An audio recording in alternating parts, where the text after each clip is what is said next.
folks, what matters in Act 1? A very brief overview. We know Lear abdicates. We know that abdication disrupts the natural order and plunges the kingdom of Britain, don't forget the play is set in Britain, not England, it's set in pre-Christian Britain, into chaos. The chaos that gathers momentum like a tsunami, resulting in the cataclysm of Act 5. We know that Lear's hubris is revealed in Act 1, and that hubris leads him to swap power for flattery. So we see themes to do with human frailty and deception, manipulation being introduced. And we also understand why Goneril and Regan would decide to lie to their father, because they understand that if they don't, they are condemned to a life of service at the hands of a man who's abused his power. So loads of interesting things going on. We know that Goneril and Regan suspect that Lear's abdication is not something they can rely on and to get proven correct, because Lear's unreasonable behaviour following the abdication in Act 1 results in conflict with Goneril, and his hubris blinds him. Again, a key thematic concern in the play is blindness to the reality that Regan has no regard for him either. So he believes that Regan loves him, and he goes to her at the end of Act 1, or leaves at the end of Act 1 to go to her for refuge, creating a huge amount of drama.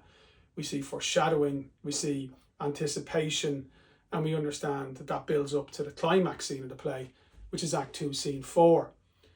We also see that while the play depicts people like Lear, and indeed Gloucester, we'll talk about him in a second, who are powerful but weak, who cause suffering and chaos, and while the play is populated by people like Goneril and Regan, we'll talk about Edmund in a second, who are, while we understand why they behave the way they behave, they don't represent the virtuous, the decent side of human nature.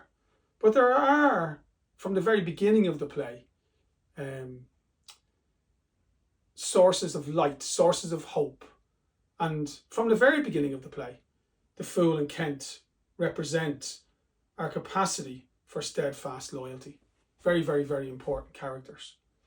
In the subplot, one of the greatest things that Shakespeare ever wrote is Edmund's soliloquy. We'll look at that in Act 1, Scene 2 video. And that reveals his duplicitous or two-faced character and his willingness to use any means necessary to achieve his goals. He is a villain, a symbol of corruption in the play. We learn about Gloucester's impetuosity, which means that he acts in a way which is rash and he acts without thinking. And we see that makes him weak in the same way as Lear's hubris makes him weak. And we see Gloucester banishing Edgar in a way which mirrors Lear's banishment of Cordelia in the main plot.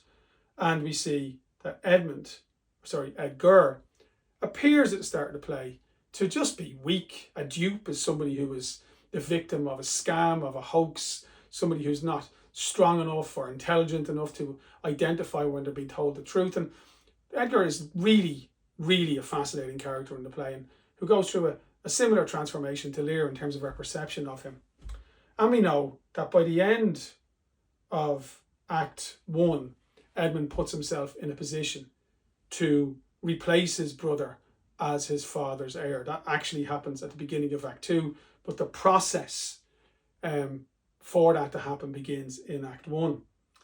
By the end of Act 1, we have two men who are fundamentally weak, Lear,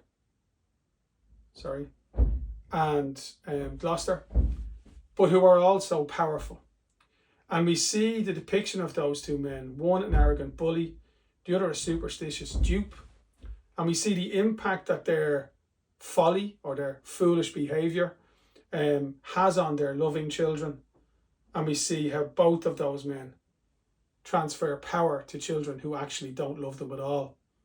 The scene, or the act, begins some of the key thematic concerns of the play. Loyalty, duty, kingship, power, the abuse of power, the relationship between parents and children, and again within that, power and blindness.